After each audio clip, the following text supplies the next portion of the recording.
যদি রাজ হাসানের পরে কোনো ভালো একটা থ্রিলার মুভি আমি দেখি ইন্ডিয়ান সিনেমার ইতিহাসে, তাহলে সেটা হবে মহারাজা। আসসালামু আলাইকুম। রিসেন্টলি আমি একটা সিনেমা দেখলাম বিজয় সেতুপতির। সিনেমাটার নাম হচ্ছে মহারাজা। যদিও এই মুভিটা বেশ কিছুদিন আগে মুক্তি পেয়েছে, আমার দেখতে অনেকদিন লেট হয়ে গেছে।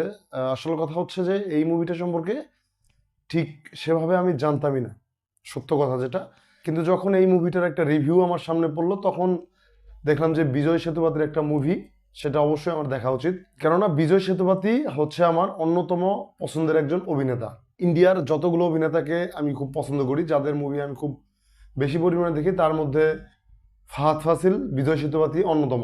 এখন যদি এই মুভিটা নিয়ে আমি সামান্য একটু বলি, তাহলে এটার গল্পটা হচ্ছে এরকম যে একজন নাপিত, সে তার মেয়ে নিয়ে তার বাসায় থাকে এবং একদিন হঠাৎ করে তার বাসায় ডাকাতি হয় এবং ডাকাতির পরে তার বাসা থেকে বেশ কিছু জিনিস ডাকাতরা লুট করে নিয়ে যায়। কিন্তু পরিবারের যে বাবা, মেয়েটার বাবা, সে থানায় যায়। থানায় গিয়ে থানাতে একটা জিডি করে যে তার একটা ডাস্টবিন হারিয়ে গেছে। এখন এই ডাস্টবিনের মধ্যে কি আছে, আসলেই কি বিষয়টা সে ডাস্টবিনের জন্য মামলা করে নাকি অন্য কোনো কারণে সে মামলা করে, বা এর পিছনে কি গভীর কোনো রহস্য লুকিয়ে আছে কিনা, এই বিষয়টা জানতে হলে আপনাকে অবশ্যই দেখে নিতে হবে মহারাজা। যদি রাজ হাসানের পরে কোনো ভালো একটা থ্রিলার মুভি আমি দেখি ইন্ডিয়ান সিনেমার ইতিহাসে, তাহলে সেটা হবে মহারাজা। এবং আমার কাছে মহারাজাটা রাজ হাসানের সাথে বেশি ভালো লাগে। এই মুভির ভালো দিক এবং খারাপ দিক নিয়ে আমি কিছু বলবো না, কেননা এই মুভিতে খারাপ দিক দু একটা থাকলেও সেই জিনিসটা ছাপিয়ে যায় এই মুভির গল্প এবং এই মুভির যে অভিনেতারা আছে তাদের অভিনয়।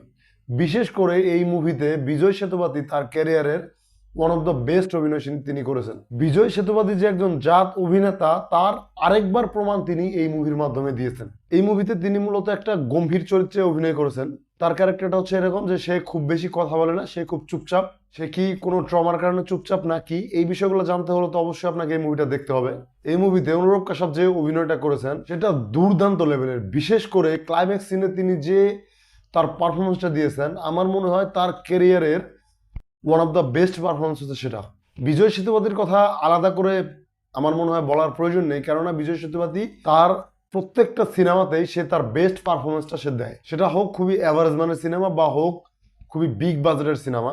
যেমন আমরা এর আগে বিক্রম সিনেমাতে বিজয় সেতুপতির যে অভিনয় দেখছিলাম, সেটাও সে দুর্দান্ত লেভেলের অভিনয় ছিল ভিলেন রোলে।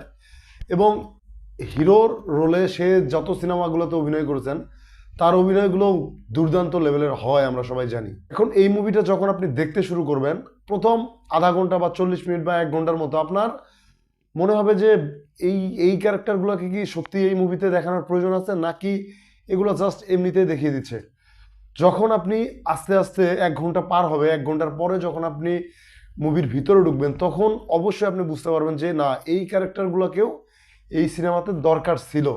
এবং আস্তে আস্তে বিজয় সেতুপতির যে মেইন ক্যারেক্টার, সে কেন ডাস্টবিনের কারণে সে মামলাটা করে, এই জিনিসগুলো যখন আস্তে আস্তে খুলতে থাকবে, তখন আপনি বিষয়টা থেকে অবাক হয়ে যাবেন। এবং এই মুভির যে ক্লাইম্যাক্সটা আছে, এই ক্লাইম্যাক্সটা আপনার মাথা ঘুরিয়ে দিবে। কখনোই আমার মনে হয় যদি আপনি সেই লেভেলের প্রো অডিয়েন্স না হয়ে থাকেন, তাহলে আপনি কখনোই প্রেডিক্ট করতে পারবেন না যে এটার ক্লাইম্যাক্স কি হতে যাচ্ছে। এই মুভির রাইটিং থেকে শুরু করে এই মুভির ভিজুয়াল বলি, এই মুভির স্টোরি টেলিং বলি, প্রত্যেকটা জিনিস আপনাকে থ্রিল অনুভব করাবে। এবং আপনি এই মুভিটা দেখলে একটা স্যাটিসফাইং বিষয় পাবেন, যেমন যে কোনো অ্যান্টাগনিস্ট যে, বা এই মুভিতে একটা পুলিশ অফিসার অভিনয় করেছেন, আপনি যখন মনে করবেন যে এই পুলিশ অফিসারটা ঘুষখোর বা এই পুলিশ অফিসারটা ভালো না, যখন সে বিজয় সেতুপতির যে ক্যারেক্টার এবং তার যে ইমোশন, এর সাথে যখন সে নিজেকে জড়িয়ে ফেলবে এবং সে সেখান থেকে তার যে ক্যারেক্টার সুইচিং, এই জিনিসটা ভাই আপনি এনজয় করবেন, অবশ্যই এনজয় করবেন। বিজয় সেতুপতির যে অ্যাকশন সিন বলেন, তার ইমোশন সিন বলেন, বিশেষ করে তার ইমোশনাল সিনগুলোতে আপনি খুব বেশি এটার সাথে কানেক্ট হতে পারবেন। এবং শেষে অনুরাগ কাশ্যপের যে একটা ইমোশনাল দৃশ্য রয়েছে ভাই, এই জিনিসটা দেখলে আপনার আপনার হৃদয়ে অবশ্যই নাড়া দেবে। এবং বাবা মেয়ের যে কি একটা সম্পর্ক, এই সম্পর্কটা এবং বাবা মেয়ের যে একটা সম্পর্ক, এই বাবা মেয়ের যে কেমিস্ট্রি, এই জিনিসটা এই মুভিতে আপনি খুব ভালোভাবে উপভোগ করতে পারবেন। এবং অবশ্যই বাবা এবং মেয়ের মধ্যে যে একটা বন্ধন থাকে, তাদের মধ্যে যে ভালোবাসাটা থাকে, বাবা মেয়ের সম্পর্কটা সে কেমন হয়, এই জিনিসটা আপনি দেখলে খুব ভালোভাবে সেই জিনিসটা রিয়েলাইজ করতে পারবেন। যতই বলি আমি, এই মুভিটা হয়তো বা কম হয়ে যাবে। যাই হোক, আর বেশি বড় করবো না ভিডিওটা। আমার পক্ষ থেকে এই মুভি রেটিং হচ্ছে 4 আউট অফ 5। আপনারা যারা এই মুভিটি দেখেছেন অবশ্যই কমেন্ট করে জানান আপনাদের কাছে কেমন লেগেছে এই মুভিটি। আর যদি কেউ না দেখে থাকেন তাহলে অবশ্যই আপনাদের জন্য সাজেস্ট রইল যে এই মুভিটা আপনারা দেখবেন। সবাইকে ধন্যবাদ।